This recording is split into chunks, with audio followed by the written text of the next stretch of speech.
What is going on, guys? Jason Burke here, Styles Clash for life. Coming at you on YouTube, and today I've got something a little bit different.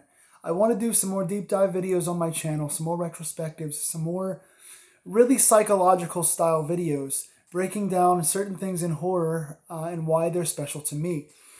This one in particular, I apologize if it's not going to be super fun in terms of the imagery, because I'm not going to risk getting any copyright issues by cutting any film footage in there, but I want to speak to you guys briefly about Scream. I want to talk to you guys about, in my opinion, one of the best horror franchises of all time, if not the best, in terms of consistency and quality, and kind of what it means to me. So Scream 5, as I sit here right now and record this, Scream 5 drops tomorrow night. Premiere night is tomorrow night for Scream 5. I will be there in the theater. I am so excited. I am more excited for this than I've been for any horror film in several years. And I'm also trepidatious and cautious about it, and I'll get into why. But I wanted to bring you guys really quickly, just extemporaneously, off the top of my head with a little bit of notes that I have here. I wanted to just talk to you guys off the top of my head about the impact and the cultural importance of the Scream franchise and what makes it so beloved and so special. I'm not going to say too many things that you guys don't already know about Scream. If you've watched the documentaries and you've heard the commentaries and all that stuff, you know a lot of these facts. But Scream came around in 1996, written by Kevin Williamson, directed by Wes Craven, at a time when horror was on the outs. It was at its all-time lowest point. The 70s kind of started this boom, kind of at the end of the 70s for slashers and kind of darker films. The 80s was the slasher genre. The 80s was a big time for so many films to be born and branch out, starting with Halloween in 78 through Friday the 13th in 1980, and just then we started seeing all these copycat ripoffs and all these standalone slashers and all these original slashers turned into franchises and all this. And by the time that 1996 was rolling around, horror was such a caricature and such a kind of self-loathing prophecy. It was kind of all the franchises were on their 6th sequel and 7th sequel, and they were all so dry, and we'd seen it all before, and nothing felt fresh, and the formula had gotten stale to the point where nothing new was being made, and horror fans were like, we've seen this all before, we've been watching this for the last 15 years, we're over this stuff by now. And then Wes Craven, just like he did in the 80s with Nightmare on Elm Street, and making Freddy Krueger kind of your first talking slasher who was interactive and kind of had comedy to his horror, Wes came around again in 96 and revolutionized the horror genre with Scream. Kevin Williamson, we've all heard this story before about how Kevin Williamson saw a news report, and so they decided to write this film. Scream, what makes Scream so different, I can recall having heard Scream before I ever even saw it. My cousin loved the movie on VHS so much, I think she even saw it in theaters, that she wound up getting the VHS and recording the dialogue on a Talkboy tape recorder, and she would carry it around and listen to the dialogue without the film even being on. So she gave me her Talkboy to listen to this dialogue, and so I had heard the film word for word multiple times before I ever even saw the movie. My cousin was obsessed, and she brought the VHS tape to my aunt's house, and we sat on the floor watching Scream, and I can recall it being the sharpest thing in the world because it felt like something that a young Jason would have written. It felt like something that I would have been into, because I was the Randy character. I was the know-it-all. I've seen every horror film. I grew up on this stuff. I know this stuff like the back of my hand. I can answer all the trivia questions. I was the smart aleck movie buff who knew all the tropes and laughed at all the tropes and loved the genre. And this is what it felt like. It felt like a love letter to all the genre fans who loved the genre but wanted to see something fresh. And Wes and Kevin were able to be a little bit comedic, but never lose their scary parts, never lose their horror aspect. They could make fun of the tropes and have characters who were current, who understood the tropes and knew what horror films were like, without really making fun of it too much, while still keeping the horror aspect. They could poke fun at the genre while not demeaning it and still pay homage to it by doing the things they were talking about in the films, like when Sydney's on the phone talking about how she should be going out the front door instead of going up the stairs, and then she does that exact thing. They're poking fun at the stuff we always see, but they're still characters in the movie. So it's a movie inside a movie the entire time as the characters talk to us about what's going on. The fact that it's self-aware was one of the first of its kind. I mean, now every film is self-aware. All the dialogue tries to be self-aware with all the characters these days. But in 96, there weren't too many of those movies like that. I know that Wes Craven's New Nightmare, which I think came out maybe just after or just around the time of Scream, was also kind of meta and self-aware. It had Wes and Nancy Heather Langenkamp and Robert Englund kind of playing themselves and playing their characters in the movie, kind of real life meets the movie. So Wes Craven's New Nightmare kind of did that.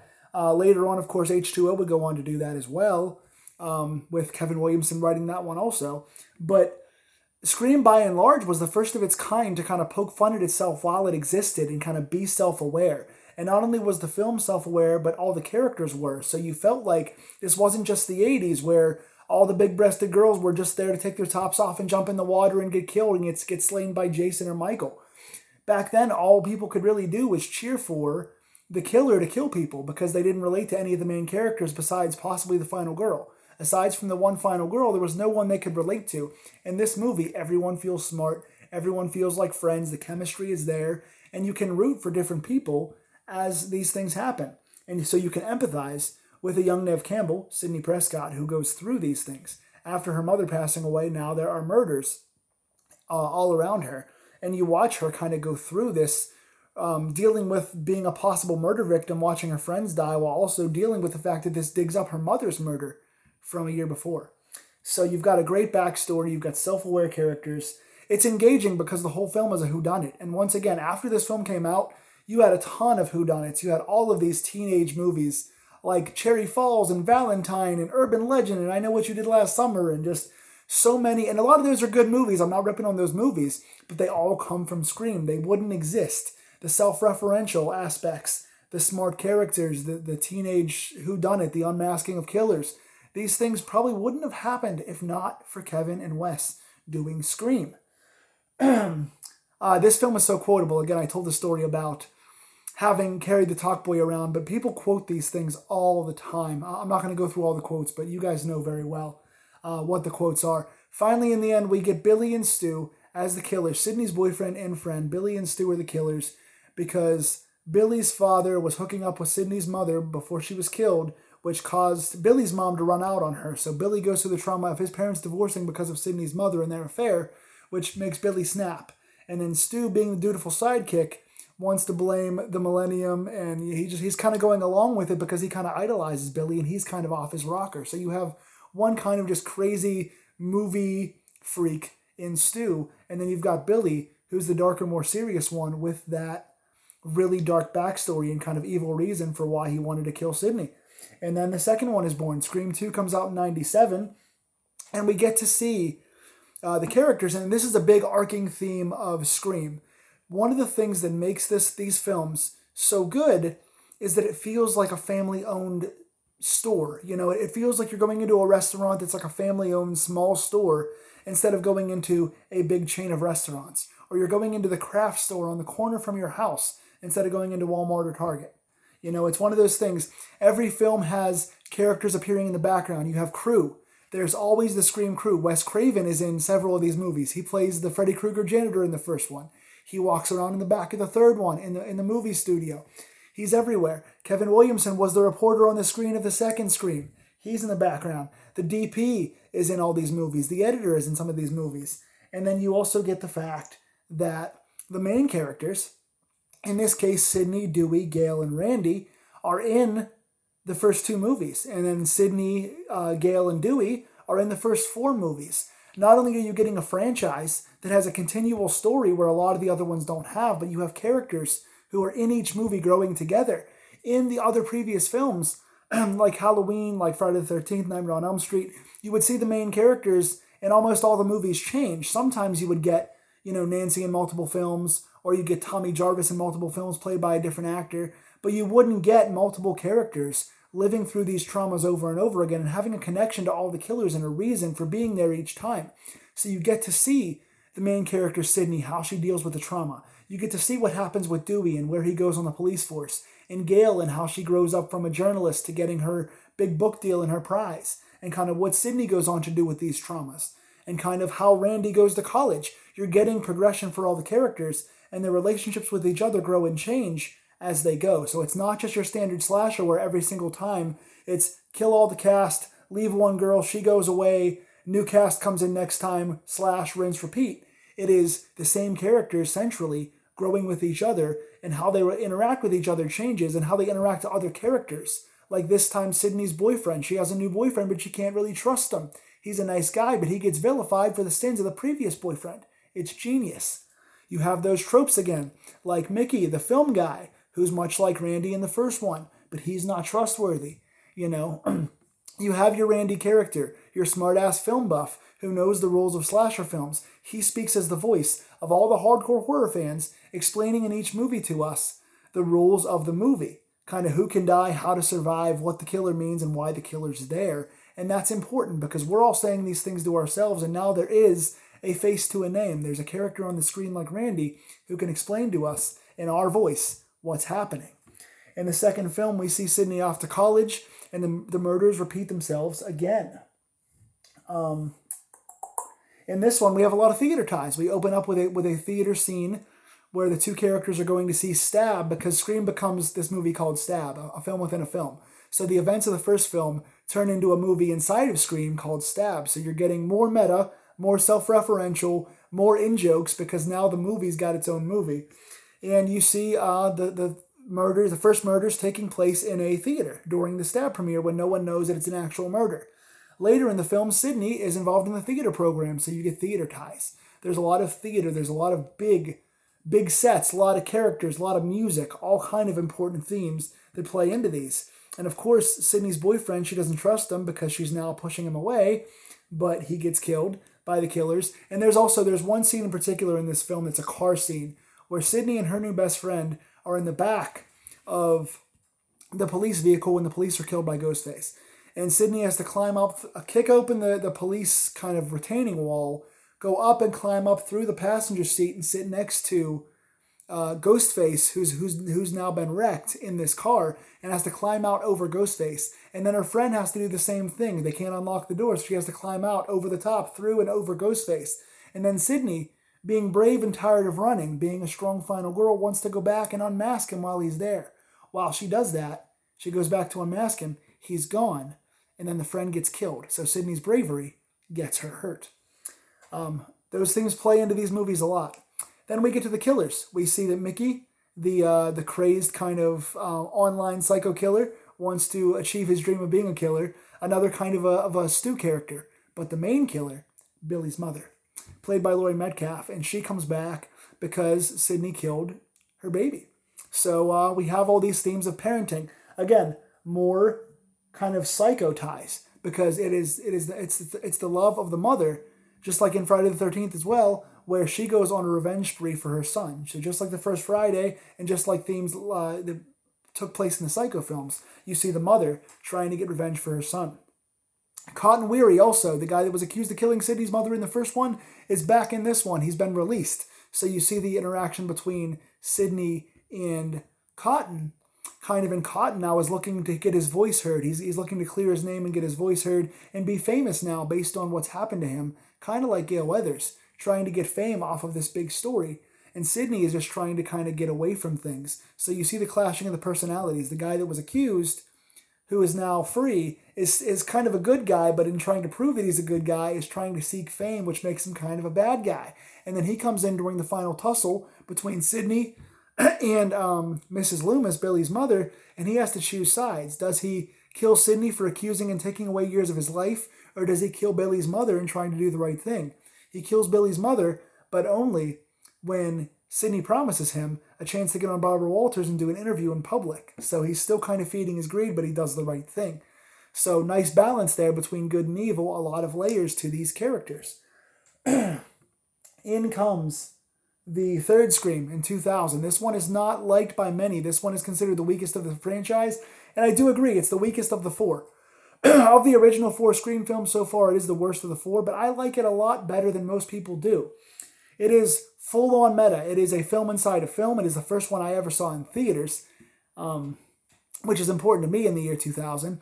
But this film is, the Stab sequel is happening, so you get all of the copies of the main characters like Sydney, Dewey, Gale. You get kind of their copies playing them in this movie, so you get the real characters, and then you get their body doubles who are playing them in the movie inside a movie. in this film, which all takes place on a film set. So the whole thing is meta. And as we get into the film aspects of this, all the film ties, Sydney is now researching her mother's past because the murders have started again.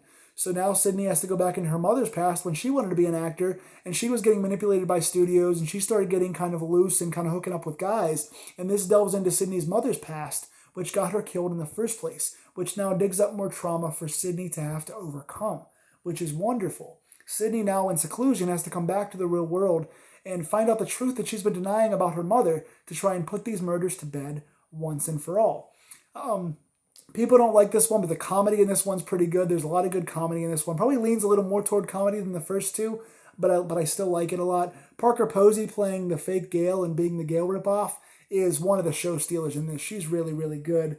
But we get down to it in this, and we see Randy's sister for the first time. Randy was killed in Scream 2, the most hated and controversial decision in the series to kill our voice, Randy. So how are we going to get the final part of the trilogy explained to us? Well, Randy's sister winds up being on the film lot, and she has a videotape Randy recorded in case he was killed. So Randy from videotape explained to us that we're now on a trilogy and that nobody is safe, including Sydney. So even in death, Randy gets his one final explanation monologue about movies and why this series can be so deadly, which is great. And then finally, when we get to the killer, there's one killer in this because this is the one final killer in the original trilogy, which was meant to end for good. That one final killer is Roman Bridger, the director of the Stab series. He's directing the fake film inside a film.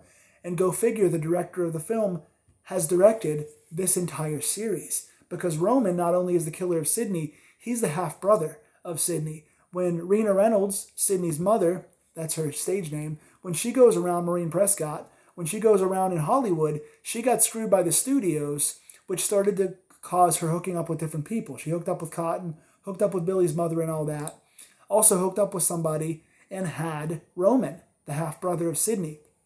Roman, now upset that Sydney has gotten famous off of these murders and all these killings and stuff, Roman kind of seeks fame here. He's tired of the way Sydney grew up with all the love of her mother, and Roman didn't have that. Sydney now has fame. Sydney had the love of her mother before she died, and Roman didn't get any of those things. Sydney's mother didn't claim Roman because she was from a random hookup. So Roman didn't get that love, and now he comes back to kill Sydney once and for all.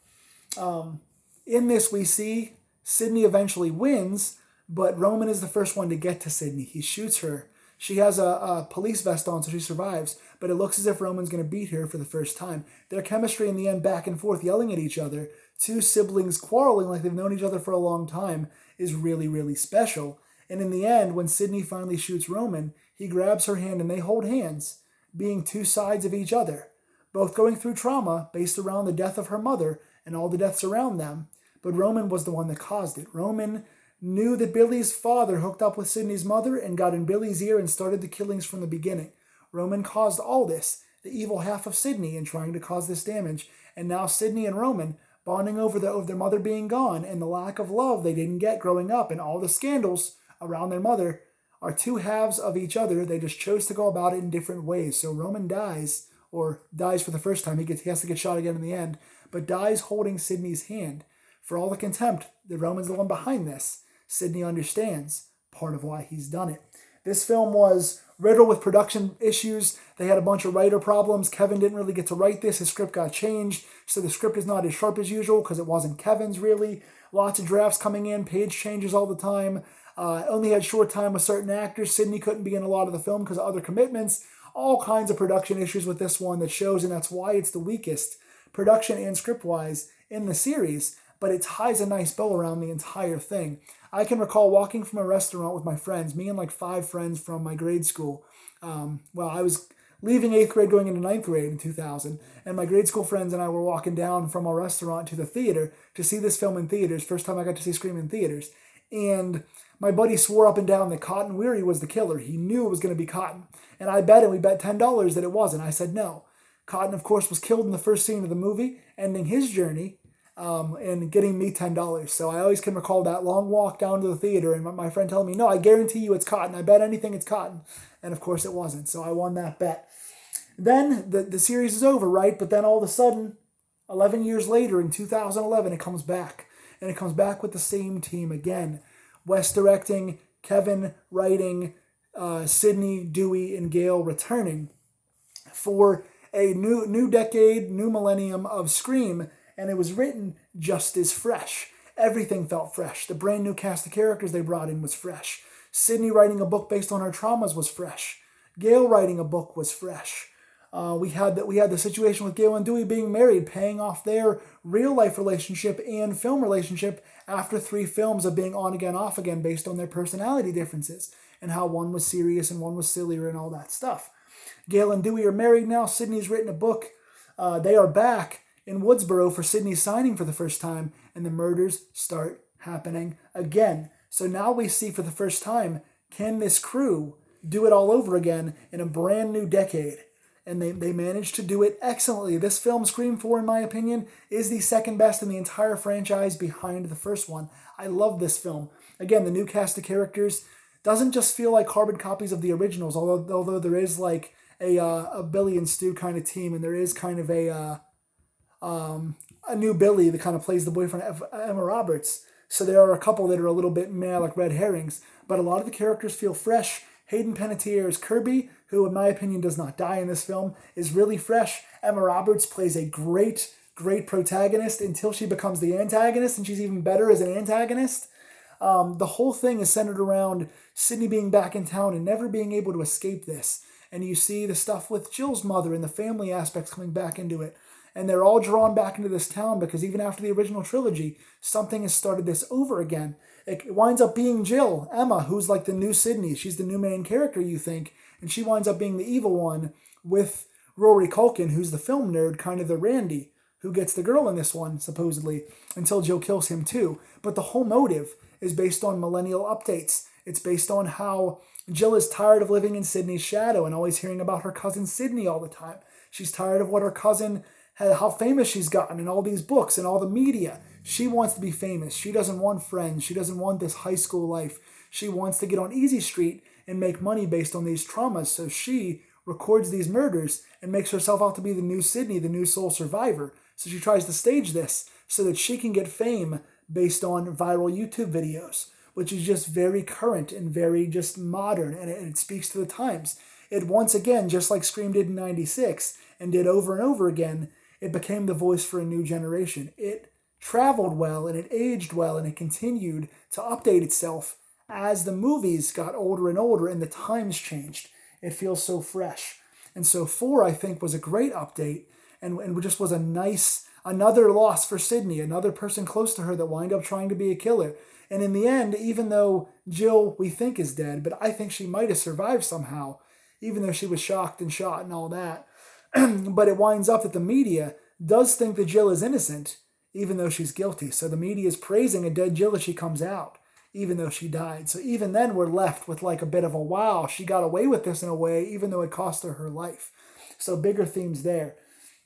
Again, the crew cameos in these movies, having the same editor for the first 3 films, Patrick Lussier, having the same DP for all 4 films, having Wes always there, having Kevin always writing, having Marianne Madalena, having the same main characters like those main 3, separates this from all the other films. It feels like a smaller crew. It feels like there's continuity across the board. They're shot in similar styles. The music for all these movies has pop culture all over it. I love the music in these things. There's slight variations to main themes that they use in all the films, and then there's like radio songs that are played to go along with the times. So it feels current.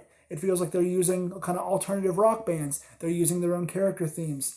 It gives you a familiarity and gives you a little timestamp on where you are in society and where you were at that time, which holds up nicely in my opinion. Celeb cameos are a big part of this. In 4 especially, there's a ton of them where they do the false starts, where they do killings and start over again. There's celeb cameos and actors of the moment in all these films, especially in Scream 4, where there's so many of them. And there's Sookie Stackhouse, Adam Brody, and just there's so many. Shanae Grimes. There's a million actors that pop up in these movies that are famous from other things and have gone on to do big things. So there's celeb notoriety and famous cameos to look out for and enjoy in each one of these films that got a lot of famous actors their starts, which is very, very cool. Roger Jackson. Got to mention Roger Jackson, the voice of Scream. His voice, there's a reason why Wes has kept him away from the main characters in all the films. And he just has that voice, that synthesizer, what's your favorite scary movie voice, that hello Sydney is such a trademark of this film. It gives the ghost face mask, this awesome famous mask that they found in a dime store that is now iconic. It gives this mask in the plain black boots and plain black shroud something special because you've got this emotionless, faceless killer that we all know the costume of, but it also gives the killer now a voice. And they even use that in the third one with the synthesizer changing voices. It gives them a scary voice like Roger Jackson's, who did a great job, that goes along with the costume. So you get the silent killer, but you also get a voice to go with that killer. So you got parts of Freddy and parts of Jason and Michael in this. So overall, that is 4 classic films, 4 modern films that change with the times, that give you the music and the cameos and the famous visuals and the gore and the growing up of these characters that we grew up with together, that we feel like we've joined their journey. And so when the killings start again, we are sitting there with them, agonizing over it. So here we go again. Tomorrow Scream 5 starts. Once again, just like 3 to 4, it is the same gap, 11 years. Brand new decade, a whole decade has passed. We're now in the 2020s. Can they do it again for a 5th time? Can they tell us a modern, updated, but sequential story with these same characters, along with introducing a brand new cast of characters? Can they do it? This time, there's no Wes. Wes Craven has passed away, which makes me nervous because it's the first Scream without Wes. Kevin Williamson was an executive producer and consultant on this film, but he wasn't there for a lot of the days, and he is not the writer of this film. There are 2 other writers that wrote this, 2 writers I had not recalled before. The directors are Radio Silence. We know them from, they did a skit in VHS 94. They did a really good skit in the original VHS movie. They did Ready or Not together as directors, which is a great film. They did Devil's Due together, which I wasn't a big fan of. They've got a skit in Southbound they've done. So they've got some pretty good work. They've got a lot of horror work, including Ready or Not, which is great. So I've got some faith in Open and Gillette, Radio Silence. But I'm not sure, with new directors and new writers and a new decade to create new rules, how are they going to do this again? Are they going to bring back some other famous alumni that might be dead, we thought? A lot of them are on set. Are they just visiting friends, or are they going to bring it back? Is it going to be a relative of one of the original killers? Is it going to be someone brand new? Is it going to be one of the main 3? Could it be a Sidney or a Dewey or a Gale this time? Could it be a relative of a Randy or a Stu or a Billy? Could it be a Randy or a Stu or a Billy? Are they going to be there? We'll find out tomorrow. What do you guys think? What is your impact of Scream? What are your stories of Scream? What is your favorite Scream? Rank the movies. Tell me about your upbringing with this franchise and what you expect in Scream 5. Come back either Thursday night or Friday morning. I'll be bringing you guys the review to Scream 5. I will give you guys my full thoughts. So if you want to see a review spoiler-free, come back on Friday and check that out. In the meantime, guys, stay scared. And I will say it once more with you guys. What's your favorite scary movie? Take care.